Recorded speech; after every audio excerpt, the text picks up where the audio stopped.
찬양을 들으시면서 가사를 잘 새기시죠? 예, 오늘 가사를 딱 보면 여러분들 갈릴리 성가대도 많이 하셔야겠습니다. 있을 때 힘써서 일하시는데 달란트를 숨기지 말고 묻어두지 말고 일하셔야겠습니다.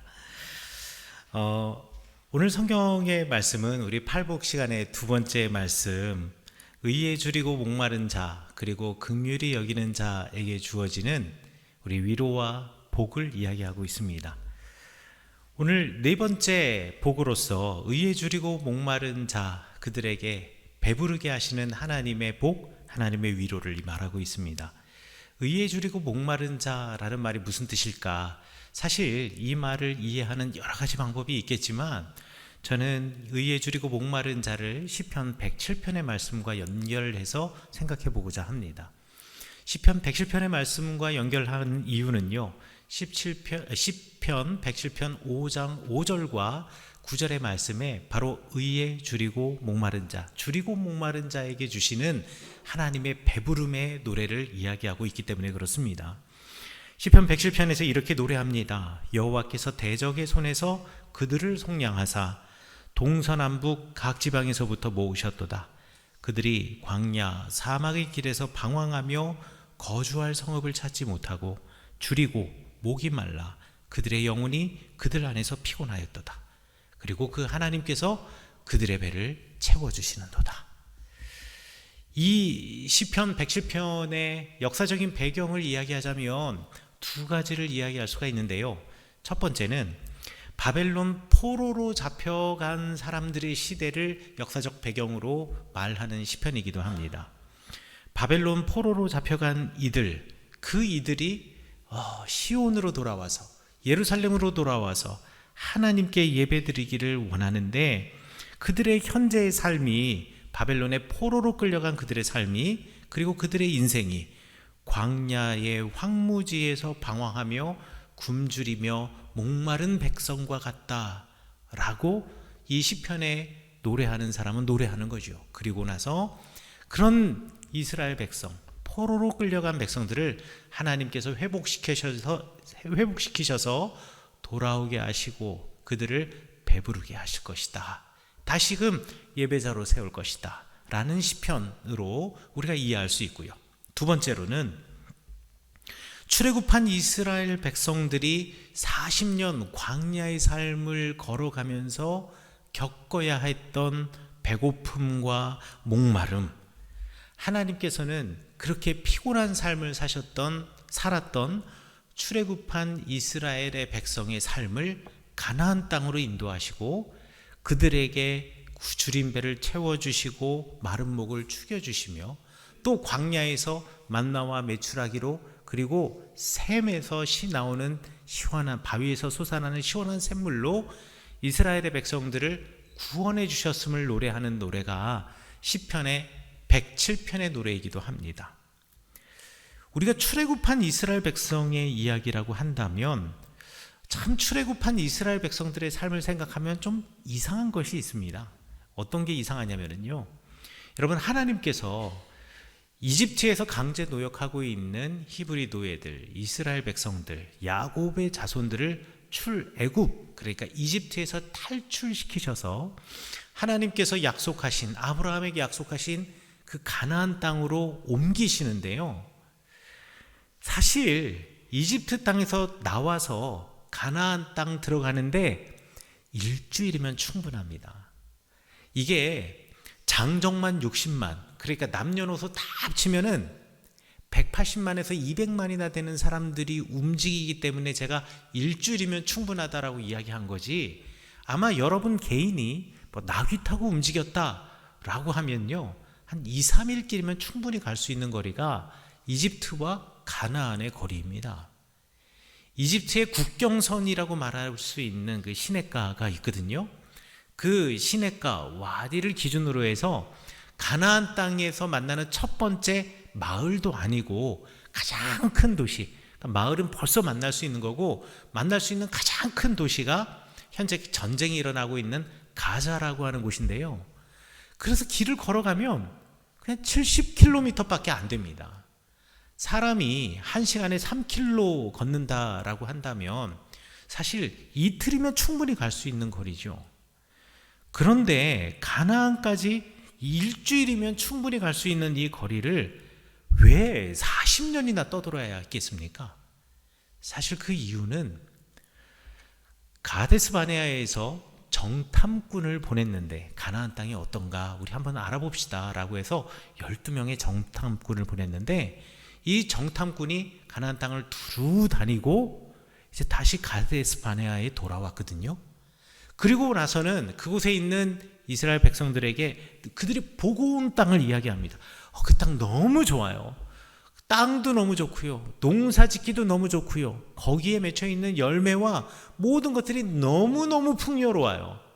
그런데 말이죠. 하나 문제가 있네요. 그 문제가 뭐냐면 그 땅에 살고 있는 사람들의 덩치가 어마어마하게 커요. 야, 우리가 싸우면 저 사람과 이길 수 있을까 싶을 정도로 어마어마하게 커요. 그리고 두 번째로는 그 사람들이 살고 있는 도시를 어찌되었든 정복하려면 공격해야 되는데 성벽이 너무 튼튼하고 높아요. 거기를 우리가 공격할 수 있다? 이건 상상할 수 없는 일이죠. 12명의 정탐꾼 중에 10명이 그러한 보고를 했습니다. 여러분, 이 이야기를 들은 이스라엘 백성들이 마음이 흔들렸어요. 그 사람들은요, 그 가나안 땅에 살고 있는 사람을 직접 본 적도 없고 그 어마어마하게 높고 두껍다라는 그 성벽도 만나본 적이 없거든요. 그런데 그냥 소문을 듣는 것만으로도 사람들의 마음이 다 무너져 버렸습니다. 여러분, 여호와 하나님이 어떤 분이십니까?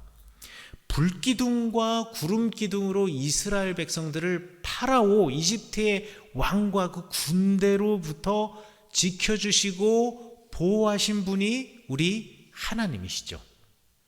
이스라엘 백성들이 걸어갈 때 그 진영의 맨 앞과 맨 뒤에 여호와 하나님의 불기둥이 있었습니다. 그 불기둥으로 쫓아오는 이집트의 군사들을 막아주셨고 그 불기둥으로 이스라엘 백성을 지켜주셨습니다.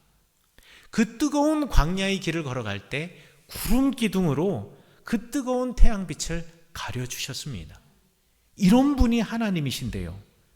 그래서 신명기 1장에서는 하나님이 뭐라고 이스라엘 백성에게 약속하셨느냐? 내가 너희보다 먼저 그 길을 가고 장막 칠 곳을 내가 찾겠노라. 하나님은 그런 분이시다 라고 고백을 했는데요.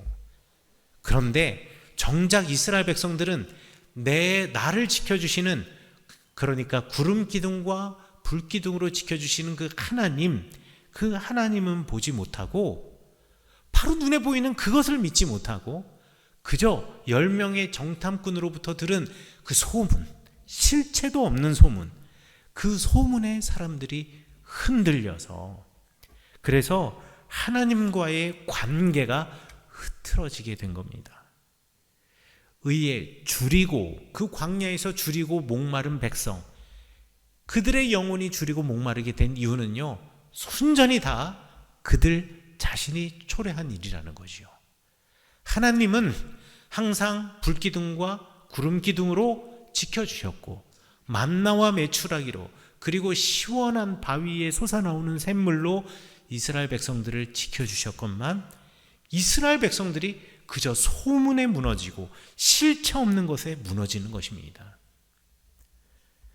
내게 닥쳐진 무엇만 보기 때문에 나를 지금까지 인도하시고 지켜주시고 나를 지금 있게 하신 하나님과의 관계가 끊어져 버리는 겁니다. 이게 우리의 문제입니다. 제가 초등학교 때 학교에서 돌아왔는데요. 저희 집에서 속회를 한 거예요. 속회를 하는데 제가 딱 학교에서 돌아와가지고 현관문 열고 들어가서 저희 방 있는데 복도 같은 이 옛날 집에서 복도 같은 길을 이렇게 가는데요. 저희 방문이 앞에 있고 그 다음에 바로 그 옆에 부엌으로 들어가는 문이 있었어요.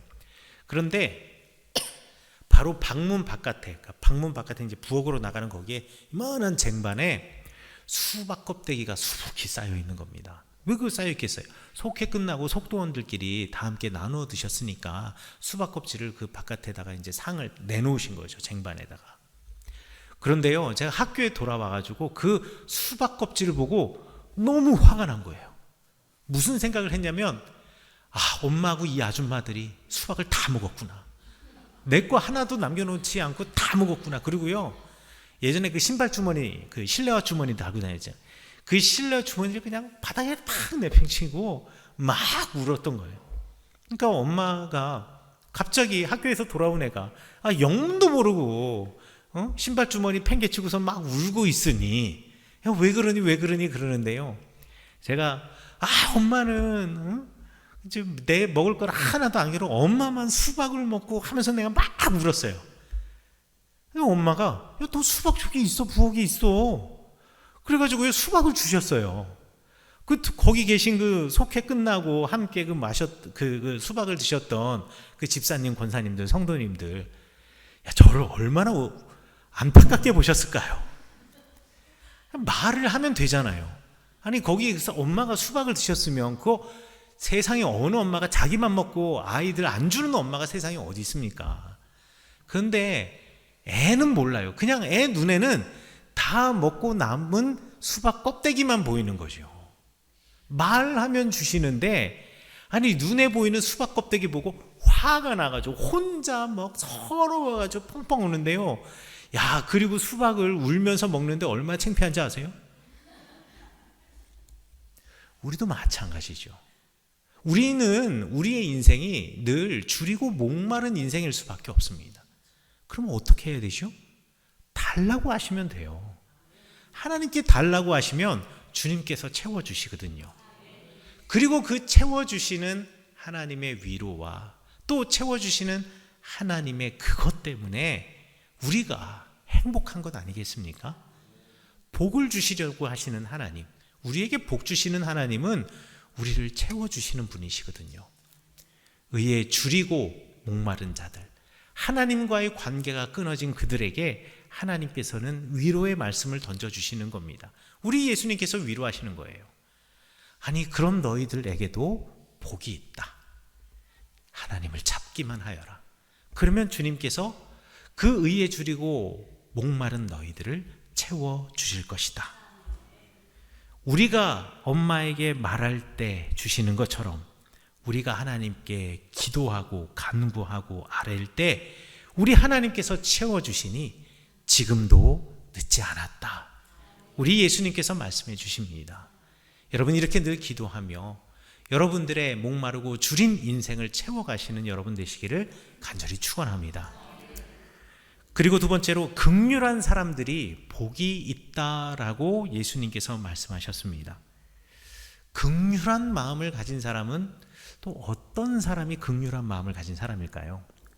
저는 긍휼한 마음을 가진 성경의 최고의 사람을 꼽으라 그러면 주저없이 보아스를 꼽습니다. 보아스라고 하는 사람은요, 사사시대에 살았던 사람이었어요. 사사의 시대가 어떤 사람이었느냐, 어떤 시대였느냐, 요즘 새벽 기도 때 저희가 사사기를 읽어가고 이제 거의 다 끝나거든요. 사사의 시대는요, 힘 있는 자가 더 많이 가지려고, 그리고 자기 인생에서 하나님의 눈으로 세상을 바라보지 않고 나의 눈으로 세상을 바라보면서 나의 욕심을 채워가고 하나님을 왕으로 섬기는 것이 아니라 스스로 왕이 되려고 하였던 사람들의 이전 투구가 벌어졌던 시대가 바로 사사들의 시대였습니다. 하나님의 영이 임하였다라는 사사들도요, 자기의 욕심을 채우기 위해서, 물론 처음 사사들 온니엘이라든가 에웃이라든가 삼갈이라든가 드보라라든가 이러한 사사들은 그러지 않았지만 점점 사사의 시대가 진행이 되면서 기드온 이후로 사사들은요, 사사이면서도 자신의 욕심을 채워가고 자기가 가지고 있는 힘을 가지고 오히려 사람들 위해서 군림하려고 하였던 시대, 하나님을 잃어버리며 살아가던 시대가 바로 사사들의 시대였습니다. 그리고 힘이 있다면, 그리고 내가 능력이 있다면, 내가 누군가를 압제하거나 내가 누군가를 탈취하는 것조차도 눈 감아주고 그리고 당연하다고 생각하던 사회, 그 사회가 사사의 시대였습니다. 자, 그런데 이 사사의 시대에 보아스라는 사람이 살고 있었어요. 이 보아스는 큰 땅을 가지고 있고 큰 농사를 짓고 있었던 사람이었습니다. 그런데 이 보아스의 밭에 웬 여인이 와서 일을 합니다. 가난한 여인이 와서 일을 해요. 이 여인의 이름은 룻이라고 하는 여인인데, 이 룻이라고 하는 여인의 시어머니가 나오미라고 하는 사람이었는데요, 이 나오미의 집안은 대대로 이 보아스가 살고 있는 베들레헴 땅에 살고 있었던 사람이었습니다.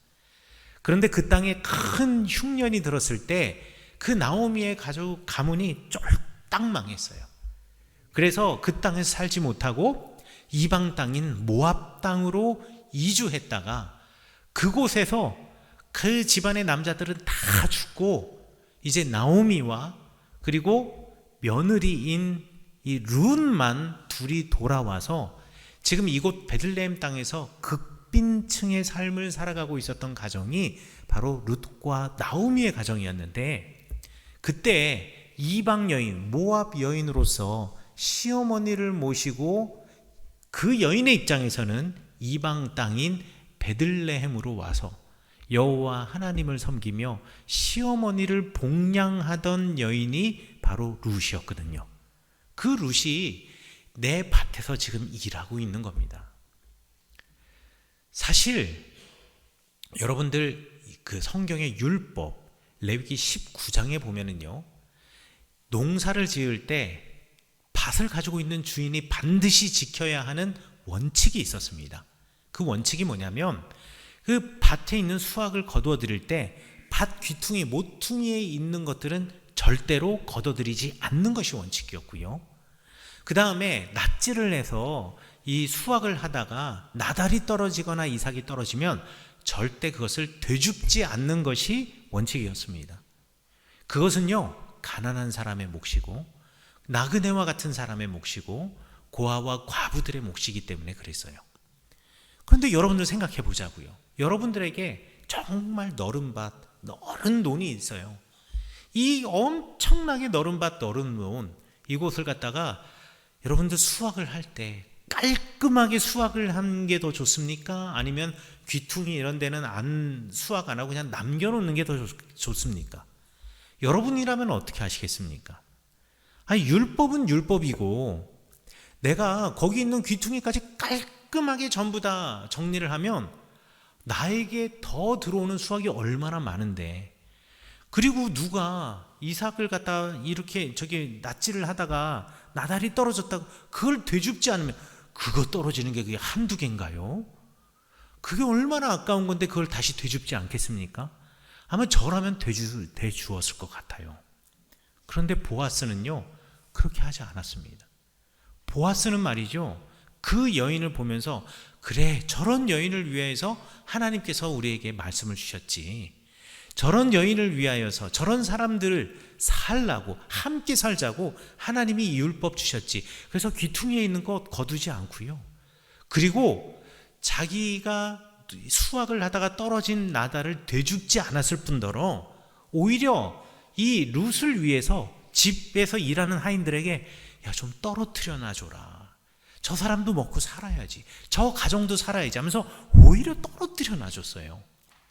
그래서 룻이 시어머니인 나오미에게 매일같이 자기가 주운 것을 가져갔는데요, 그게 매일같이 얼마 가져갔냐면 한 에바씩을 가져갔다고 성경에 나와 있습니다. 룻기에. 그 한 에바가 몇 킬로그램이냐면 23킬로그램이에요. 그러니까 매일같이 23킬로그램씩 쌀을 가져간 셈이 되는 겁니다. 그런데 농사에서 이거 수확하는데 지금처럼 기계로 수확하는 것이 아니라 사람이 일일이 수확해야 되는데 하루 이틀에 수확이 끝났겠습니까? 그렇지 않죠. 보아스처럼 베들레헴의 넓은 벌판에서 일하는 사람들은 이거 수확하려면 그래도 한 주간은 넘게 걸렸을 겁니다. 지금도 베들레헴에 가면 보아스의 벌판이라고 하는 벌판이 있는데요, 그 넓은 벌판, 한 주간에 다 수확한다 그래도 기적과 같은 일이에요.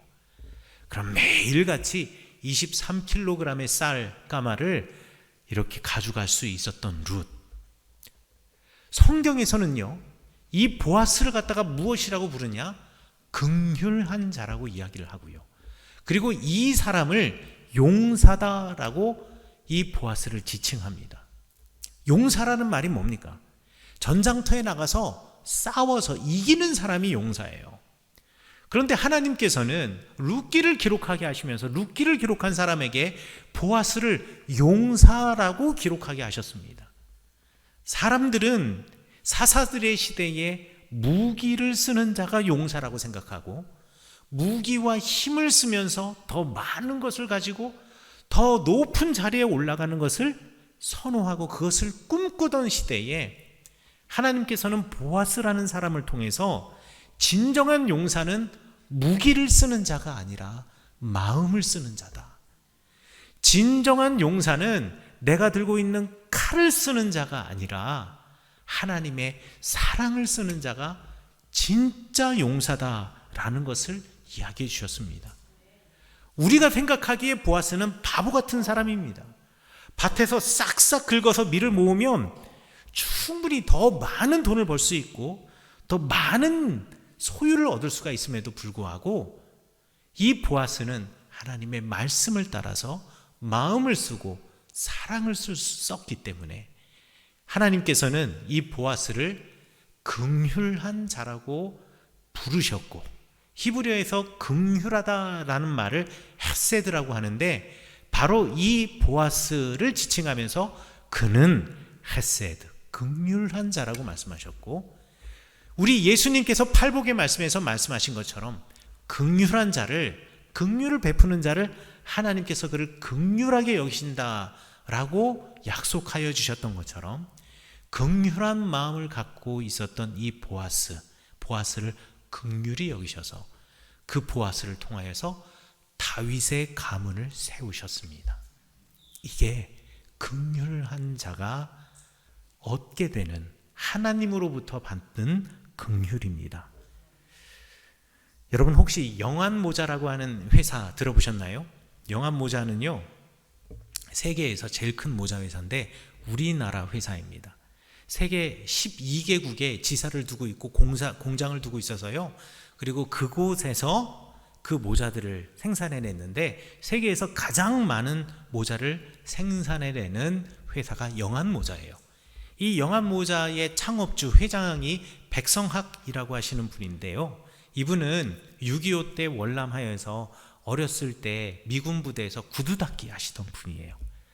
그런데 이 회장님의 그 회장실 이 자기 의자 뒤에는요 신문 크기만한 큰 액자에 이제 흑백 사진을 항상 걸어놓고 있는데 그 흑백 사진에 보면 미군들이 줄을 쫙 서 있고 거기에 이제 한국 아이 꼬마 아이 자기죠 키가 작은 꼬마 아이가 거기 가운데 딱 서 있어요.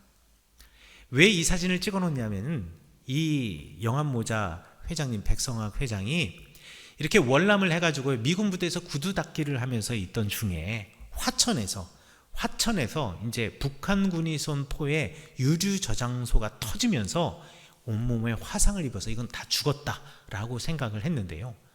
여러분 미군 입장에서 지금 전쟁하러 온 나라에 동양이 조그마고 꼬질꼬질한 그 아이가 사실 한 명 죽는들 전쟁이 원래 그런 거잖아요. 그냥 그렇게 넘어갈 수 있었을 거예요. 근데 그 미군들이 이 아이를 어떻게든 살리려고 야전병원에서 이 아이를 정말 지극히 간호하고 이 아이의 항상 안부를 묻고 이 아이가 어떻게든 살리려고 노력을 했다. 그래가지고 잘 살았으니까 지금 회장님이 됐겠죠. 그래가지고요 모자 공장을 하면서 지금 회장이 된 그 회장님이요 자기를 살려주고 그리고 자기를 끝까지 포기하지 않은 긍휼한 마음으로 자기를 보살펴준 이 미군들이 너무 감사한 거예요. 그래서 그 사진 속에 있는 사람 한 사람을 10년 동안 미국에서 찾은 거예요. 그래서 그 사람에게 너무나 감사하다고 감사 인사를 하고요. 지금 회장님이 됐으니까 그 군인, 나를 살려준 군인의 손자들의 학비까지 전부 다 이 영안모자 회장님이 끝까지 책임져 주었다고 그래요. 긍휼한 마음을 가지고 어찌 보면 아무것도 아닌 그 어린아이 한 명을 살려주었던 그 미군, 그 군인이 그 긍휼한 마음 때문에 오히려 자신이 긍휼함을 얻게 되는 이 놀라운 사건. 저는 여러분들이 그러한 긍휼을 베푸셔서 여러분뿐만 아니라 여러분의 자녀 그 손자에 이르기까지 하나님의 그 긍휼함을 얻으시는 주의 사람 되시기를 간절히 축원합니다. 예수님께서는 긍휼한 사람에게 긍휼함을 주시는 하나님, 의에 줄이고 목마른 사람에게 배부르게 해주시는 하나님을 그 산 위에서 선포하셨습니다. 여러분, 그 복의 주인공이 여러분 되시기를 간절히 축원합니다.